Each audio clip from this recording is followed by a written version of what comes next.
సమగ్ర శిక్ష ఉద్యోగులను రెగ్యులర్ చేయాలని డిమాండ్ చేస్తూ జిల్లా కలెక్టరేట్ కార్యాలయం ఎదుట సమగ్ర శిక్ష ఉద్యోగులు చేపట్టిన నిరవధిక సమ్మె శుక్రవారం 18వ రోజుకు చేరుకుంది.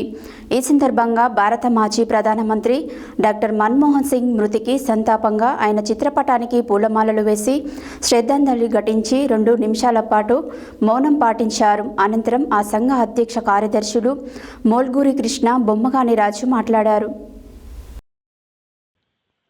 సమగ్ర శిక్ష ఉద్యోగులను రెగ్యులర్ చేయాలని డిమాండ్ చేస్తూ జిల్లా కలెక్టరేట్ కార్యాలయం ఎదుట సమగ్ర శిక్ష ఉద్యోగులు చేపట్టిన నిరవధిక సమ్మె శుక్రవారం 18వ రోజుకు చేరుకుంది.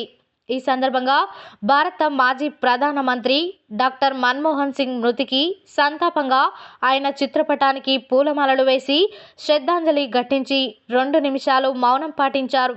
అనంతరం ఆ సంఘం అధ్యక్ష కార్యదర్శులు మొల్గూరి కృష్ణ, బొమ్మగాని రాజు మాట్లాడుతూ సమగ్ర శిక్ష ఉద్యోగులను రెగ్యులర్ చేయాలని డిమాండ్ చేస్తూ గత 18 రోజులుగా శాంతియుతంగా సమ్మె చేస్తున్న ప్రభుత్వం నుంచి ఎలాంటి స్పందన లేదని ఆవేదన వ్యక్తం చేశారు. ప్రభుత్వం చేసే ప్రత్యామ్నాయ ఏర్పాట్లను ఉపసంహరించుకొని సమగ్ర శిక్ష ఉద్యోగుల న్యాయమైన డిమాండ్లను రాష్ట్ర నాయకత్వంతో చర్చించి పరిష్కరించాలని కోరారు. అప్పటి వరకు సమస్త జిల్లా ఉపాధ్యాయ సంఘాల బాధ్యులు సమగ్ర శిక్ష ఉద్యోగులకు మద్దతుగా వారి పనులు చేయకుండా సహాయ నిరాకరణ చేయాలని కోరారు. కేజీబీవీలకు, ఎంఆర్సీలకు, భవిత సెంటర్లకు డిప్యుటేషన్పై వెళ్లి మా విధులు నిర్వహించి మా పొట్ట కొట్టొద్దని వేడుకున్నారు.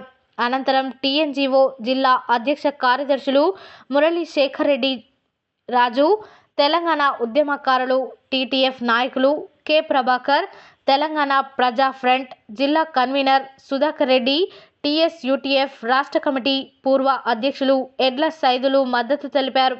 ఈ కార్యక్రమంలో రాష్ట్ర అసోసియేట్ ప్రెసిడెంట్ క్రాంతి కుమార్, జిల్లా అసోసియేట్ ప్రెసిడెంట్ సావిత్రి, పాండు నాయక్, రహీం, నాగయ్య, ఉపాధ్యక్షులు వెంకటేశ్వర్లు, లలిత, రమేష్ కుమార్, గౌరవ సలహాదారులు కె కొండయ్య, నిరంజన్, లింగయ్య, యాదగిరి, ఒకే సలహాదారులు నీలాంబరి, వసంత, మహిళా అధ్యక్షురాలు గుమ్మల మంజుల, కార్యనిర్వాహక అధ్యక్షులు కొండా చంద్రశేఖర్, కోశాధికారి పుష్పలత, ప్రచార కార్యదర్శి చందపాక నాగరాజు, రవి, సాయిలు, మయిజ్ ఖాన్, పరమేష్, వెంకటకృష్ణ, సింగం, జానకి తదితరులు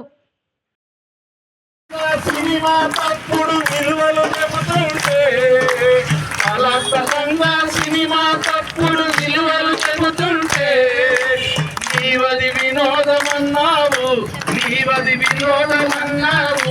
నీవది ప్రమాదమన్నావు. వారెవరో తొక్కిసలాడకపోతే ముఖ్యమంత్రి దాని మీద గంటన్నర సేపు ప్రసంగం చేసింది. కానీ ఇన్ని వేల మంది ఇక్కడ రోడ్ల మీద ఉంటుంది. ఈ సమగ్ర శిక్ష వాళ్ళు ఎందుకు పోరాటం చేస్తున్నారు? ఆ సమస్య గురించి అసెంబ్లీలు మాట్లాడాలి, శాసన మండలిలు మాట్లాడాలి, ఎమ్మెల్యేలు మాట్లాడాలి, ఈ ఓట్లతో గెలిచిన ఎమ్మెల్సీలు మాట్లాడాలి. ఈ ధర్నా శిబిరం అందుకు ఉపయోగపడాలని అప్పు చేసి ఒక ఆభరణం అంటే, అప్పు చేసి ఒక ఆభరణం అంటే, నీవది కంకణం అన్నావు, నీవది కంకణం అన్నావు, నేనది సంఖ్యలు అన్నాను.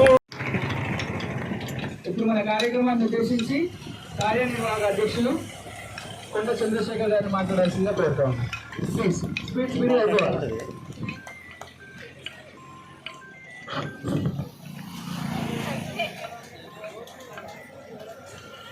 నాతో కన్నా మన యొక్క అంశాలు బయటికి రావు.